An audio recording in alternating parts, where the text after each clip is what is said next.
Voilà pour ce qui est de la lutte. Et puis, Lise-Laure, vous allez rester avec nous, hein, parce qu'on va continuer à parler de sport et de culture et aussi de politique avec notre autre invité. C'est tout de suite Place au MAG.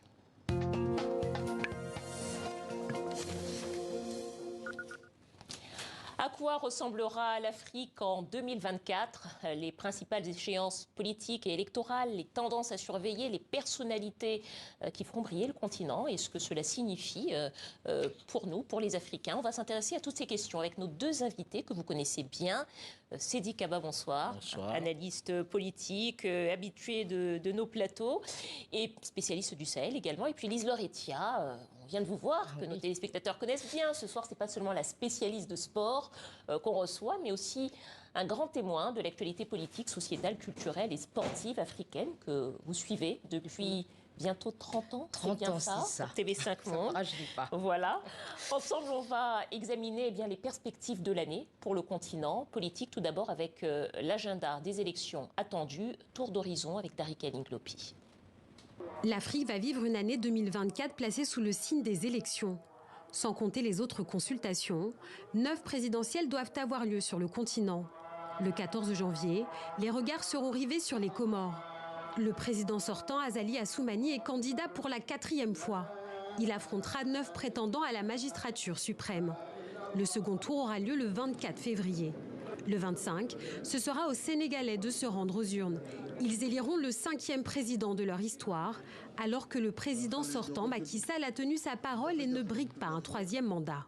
Ma décision, longuement et mûrement réfléchie, est de ne pas être candidat à la prochaine élection du 25 février 2024. Macky Sall devrait remettre les clés du pouvoir cet été alors que le Sénégal a valeur d'exemple en matière de démocratie dans la région.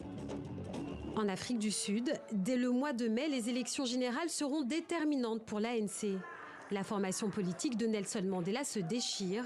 L'ancien président Jacob Zuma a annoncé le mois dernier qu'il ne voterait pas pour son parti. Le divorce est donc consommé avec son successeur, Cyril Ramaphosa, chargé de mener la campagne. Paul Kagame, lui aussi, sera candidat le 15 juillet pour un 4e mandat à la tête du Rwanda.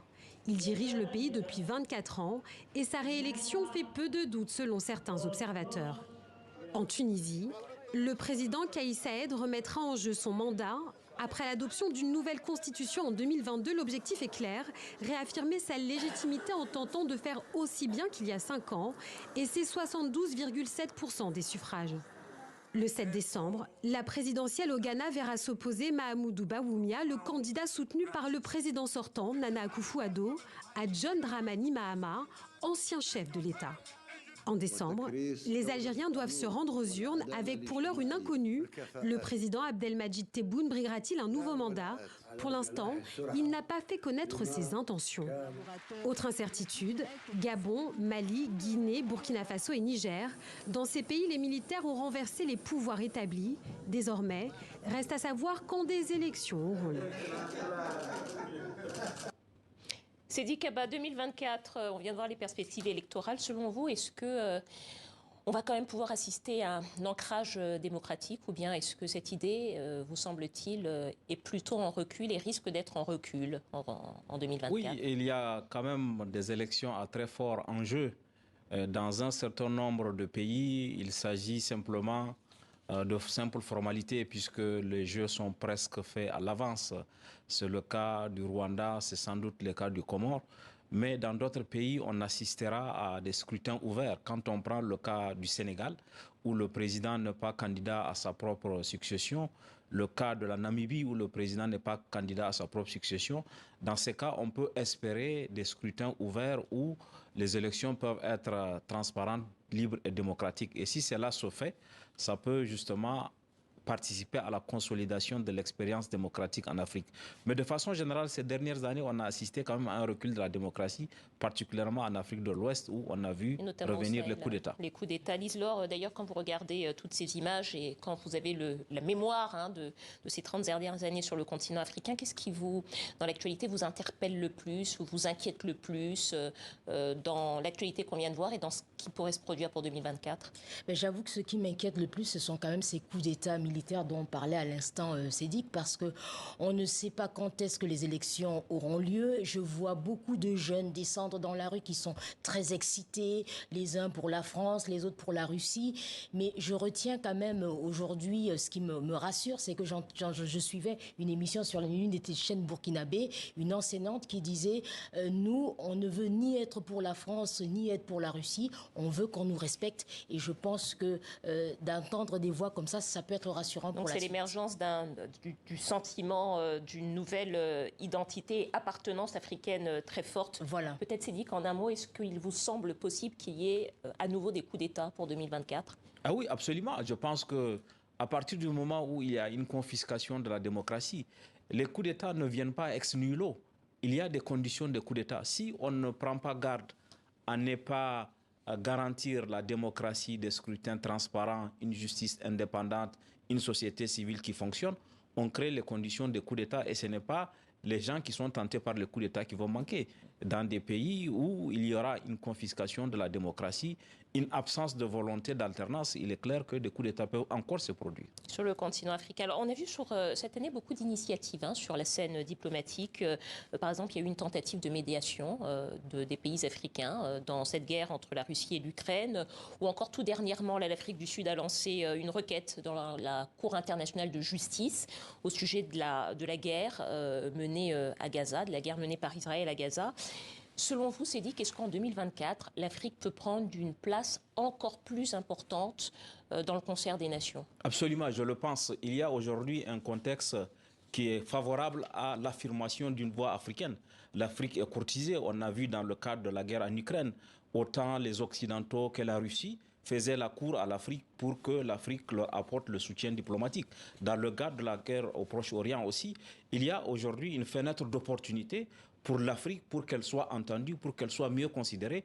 Il lui appartient maintenant de construire ce rapport de force avec le reste du monde. Si elle le fait de façon coordonnée, de façon concertée, je pense que l'Afrique a une opportunité aujourd'hui pour peser dans le concert des relations internationales. En tout cas, plus que ça n'a pu se faire par le passé. Donc 2024 pourra avoir pourra avoir cette tendance s'accélérer. Absolument, il y a cette opportunité et cet agenda-là, on vient de le voir avec le cas de l'Afrique du Sud, on vient de le voir aussi avec le cas que vous avez rappelé. Personne ne pensait que l'Afrique pourrait chercher à faire la médiation entre l'Ukraine et la Russie et être reçue avec autant de considération en Ukraine qu'en Russie. Je pense que cette dynamique-là pourrait se poursuivre. En tout cas, il y a une opportunité. Il appartient maintenant aux Africains.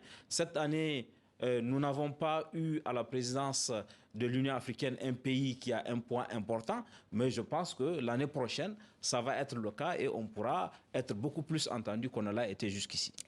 Lise Laure, cette année, il y a eu, en 2023 plutôt, il y a eu le premier sommet africain sur le climat. Est-ce qu'au fil des ans, vous avez senti cette préoccupation monter sur le continent?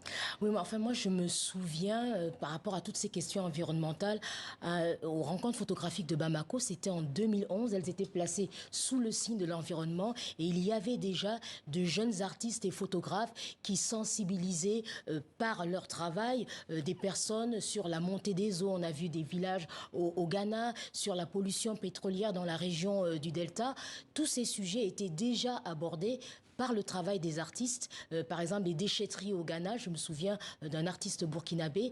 Donc petit à petit, je pense que ça fait son bout de chemin. Et est-ce que ça fait son chemin aussi dans l'esprit des dirigeants, Sédic? En tout cas, en Afrique, aujourd'hui, la question climatique n'est pas une option, c'est une obligation. Quand on prend le cas du Sahel, il est clairement établi que du fait du changement climatique, il y aura 12 à 13 millions de pauvres supplémentaires. Si on ne prend pas garde, si on ne fait pas de l'adaptation au changement climatique. On peut peut-être aussi rappeler, d'ailleurs, on va peut-être voir les images des inondations importantes Absolument. En ce moment dans les deux Congos. Oui, et ces inondations, les chocs climatiques en Afrique font reculer le développement, puisque les chocs climatiques détruisent des infrastructures. Les aéroports, les routes, les écoles, tout ça sont détruits par les chocs climatiques. Donc pour l'Afrique, l'agenda climatique est une sorte d'obligation et les autorités sont obligées d'en prendre conscience. Et même si elles ne le font pas, ce qui est important, comme vient de dire Lise Laure, c'est que la société, les gens commencent à prendre quand votre champ est détruit complètement par la pluie, ou comme on a pu le voir en Afrique australe où les inondations ont fait déplacer des milliers de personnes, c'est clair qu'il y aura une pression sur les autorités pour que ce soit à leur agenda. Temps fort attendu peut-être sur la question climatique pour 2024 ? Oui, il y a des rendez-vous traditionnels, la COP, il y a aussi aujourd'hui, et ce qui est important, on a pu le voir avec les sous-régions, l'Afrique centrale, avec autour du sommet qu'il y a eu à Brazzaville, l'Afrique de l'Ouest aussi, où on essaie. Je pense que cette organisation fait que cette dynamique de cet agenda climatique va se poursuivre et va s'imposer pendant cette année 2023. Alors, je voudrais qu'on regarde ensemble une vidéo. Liselore, Sédic, c'était le 25 novembre 2023, c'était en région parisienne. L'artiste congolais Fally Ipupa faisait salle comble pour son concert à l'Accor Arena, La Défense. 40 000 personnes, peut-être qu'on va voir les images tout de suite. Voilà, Fally Ipupa dans la plus grande salle d'Europe. Concert à l'Accor Arena. Alors, Sédic, vous qui êtes plutôt un analyste politique, qu'est-ce que ça vous inspire, ces images ? Oui, je pense que d'abord, il y a la satisfaction que ce concert ait pu se tenir. Pendant une bonne période, les tensions politiques ont fait qu'il n'y avait pas les résistants ou les combattants empêcher la tenue des grands concerts comme celui-là. Et le fait que autant de personnes aient pu se déplacer, moi, me donne espoir qu'on puisse construire autour de la culture africaine une industrie, comme aux États-Unis. Parce qu'aujourd'hui,